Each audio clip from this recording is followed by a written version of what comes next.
एक पक्षी था जो रेगिस्तान में रहता था, बहुत बीमार, कोई पंख नहीं, खाने पीने के लिए कुछ नहीं, रहने के लिए कोई आश्रय नहीं था। एक दिन एक कबूतर उधर से गुजर रहा था। उस बीमार और दुखी पक्षी ने कबूतर को रोका और पूछा, तुम कहाँ जा रहे हो? उसने उत्तर दिया, मैं स्वर्ग जा रहा हूँ। बीमार पक्षी ने कहा, कृपया मेरे लिए पता करें, मेरी पीड़ा कब तक समाप्त हो जाएगी? कबूतर ने कहा, निश्चित ही मैं पता करूंगा। कबूतर ने इतना कहकर बीमार पक्षी से विदा ली। कबूतर स्वर्ग पहुंचा और प्रवेश द्वार पर देवदूत को बीमार पक्षी का संदेश दिया। देवदूत ने कहा, पक्षी के जीवन में अगले 7 वर्ष तक इसी तरह कष्ट लिखा हुआ है, उसे ऐसे ही 7 वर्ष तक कष्ट भोगना पड़ेगा, तब तक उसके जीवन में कोई खुशी नहीं है। कबूतर ने कहा, जब बीमार पक्षी ये सुनेगा तो वह निराश हो जाएगा, क्या आप इसके लिए कोई उपाय बता सकते हैं? देवदूत ने उत्तर दिया, उससे कहो कि इस वाक्य को हमेशा बोलता रहे, इन सब के लिए भगवान तेरा शुक्र है। वापसी पर जब वह बीमार पक्षी कबूतर से फिर मिला तो कबूतर ने उस स्वर्गदूत का संदेश दिया। 7-8 दिनों के बाद कबूतर जब फिर उधर से गुजर रहा था, तब उसने देखा कि पक्षी बहुत खुश था, उसके शरीर पर पंख उगाए थे।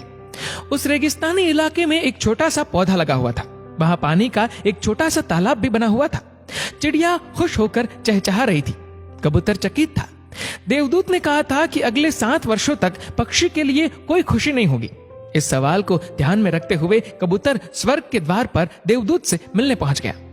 कबूतर ने देवदूत से अपने मन में उठते हुए सवालों का समाधान पूछा तो देवदूत ने उत्तर दिया, हाँ, ये सच है कि पक्षी की जिंदगी में 7 साल तक कोई खुशी नहीं लिखी थी, लेकिन क्योंकि पक्षी हर स्थिति में इन सब के लिए भगवान तेरा शुक्र है बोल रहा था और भगवान का शुक्र कर रहा था, इस कारण उसका जीवन बदल गया।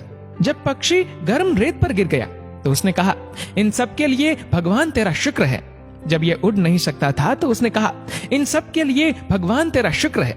जब उसे प्यास लगी और आसपास पानी नहीं था तो उसने कहा, इन सब के लिए भगवान तेरा शुक्र है। जो भी स्थिति हो, पक्षी दोहराता रहा, इन सब के लिए भगवान तेरा शुक्र है, और इसलिए 7 साल 7 दिनों में समाप्त हो गए। जब मैंने ये कहानी सुनी तो मैंने अपने जीवन को महसूस करने, सोचने, स्वीकार करने और देखने के तरीके में एक जबरदस्त बदलाव महसूस किया। मैंने अपने जीवन में इसको अपना लिया। इन सब के लिए भगवान तेरा शुक्र है। इसने मुझे, मेरे विचारों को, मेरे जीवन में बदलाव लाने में मेरी मदद की। उदाहरण के लिए, अगर मेरा सिर दर्द करता है तो मुझे लगता है कि मेरा बाकी शरीर पूरी तरह से ठीक और स्वस्थ है, और मैं कहता हूँ, इन सब के लिए भगवान तेरा शुक्र है। और मुझे लगता है कि सिर दर्द मुझे बिल्कुल परेशान नहीं करता। इस भगवान के शुक्राने का मेरे जीवन पर वास्तव में गहरा प्रभाव पड़ा। मुझे लगने लगा कि मैं कितना धन्य हूँ, मैं कितना खुश हूँ, जीवन कितना अच्छा है।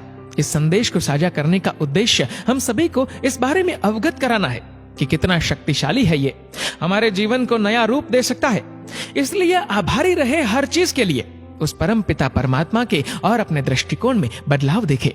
दोस्तों, इस वीडियो को लेकर आपकी क्या राय है, नीचे कमेंट करके जरूर बताएगा। और अगर आपको वीडियो अच्छा लगा हो तो वीडियो को लाइक करेगा, शेयर करेगा ज्यादा से ज्यादा लोगों तक, और ऐसे ही और भी इंस्पिरेशनल वीडियोस के लिए सब्सक्राइब करें हमारे यूट्यूब चैनल को और फेसबुक पर फॉलो करें हमारे पेज को। धन्यवाद।